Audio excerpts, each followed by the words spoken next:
Random Man here. So, let me just go over a couple things.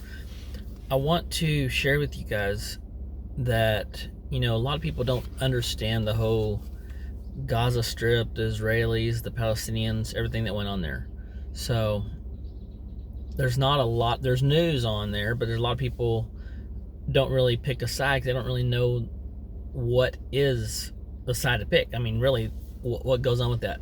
What happened right after like World War II? Okay, so this is just stuff that I know. I'm sure there's a lot more to it. I'm just making it simplified just so you understand what the whole deal is. So after the World War II, the Jewish people went to the Holocaust and all that stuff. They came back. They wanted a place where just a Jewish country. And so that's where that little Gaza Strip, it started out as it was owned by the Palestinians, okay? So a lot of people right now want to make it its own country, which will be Palestine. The problem runs into that there's a lot of Israelis there too, and then there's a lot of things with Israel not sure who would be in charge of Jerusalem, and there's a lot of different things there.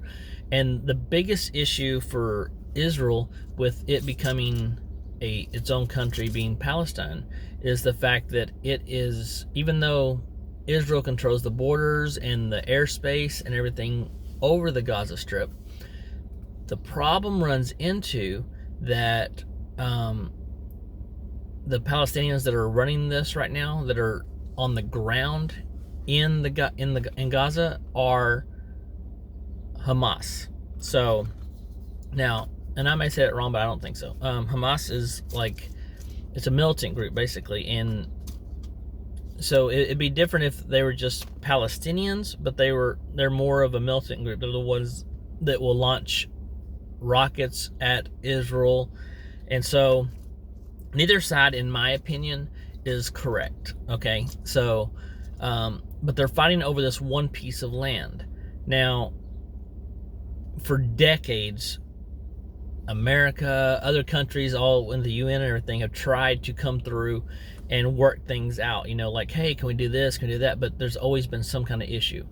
Like I said, Israel's biggest thing is they don't want Hamas taken over because it's a danger to their citizens right there close to Israel. Now, one of the things is this whole thing that's happened this last week. Now, in 2014, there was a big, they called it the Gaza War, and there were like 2,200 people were killed. And that was the last war that killed a lot of people. Right now, they're saying this is the worst. Right now, the killings and things that are going on right now with the rockets and everything is the worst it's been since 2014. And when they're talking about all the people, the Hamas has said this is going to go on at least several more days. So what happened with this, though, is, like I said, it's been going on for decades. Apparently, some of the Jewish people were trying to evict some of the Palestinian families, dozens of them, out of eastern Jerusalem. When that happened, then that's where the tensions first started. Then there's a mosque that both the Hamas and Israelis hold as like holy ground, that they both were wanting to be there, and the Palestinians were there, and Israelis came and forced them out.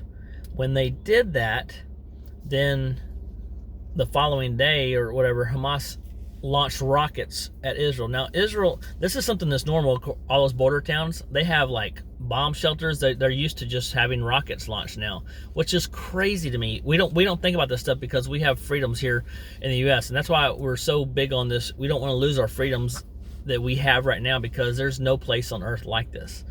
And this is the kind of things they deal with all the time over there. So the biggest issue, you have people in America taking Hamas side, or they're really taking the Palestinian side, but which is run by Hamas, right?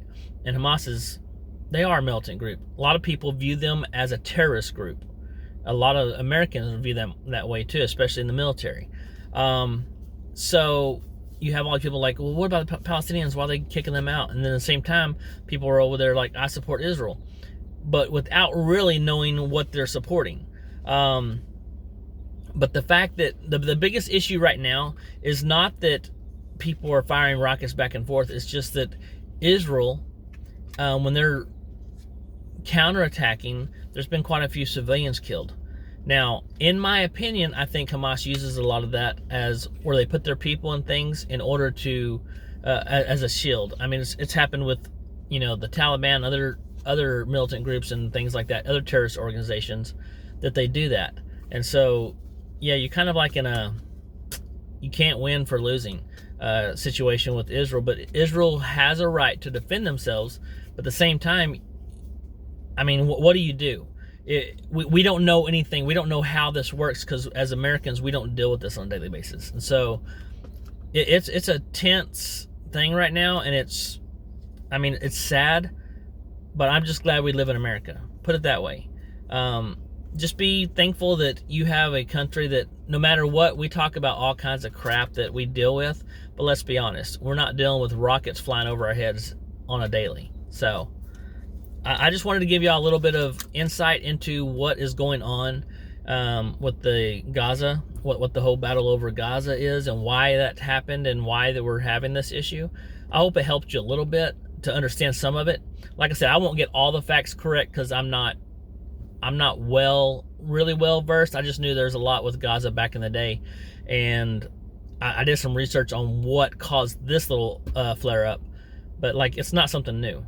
So just putting that out there. Hope it helped y'all a little bit. Y'all have a great day. Ramblin' Man out.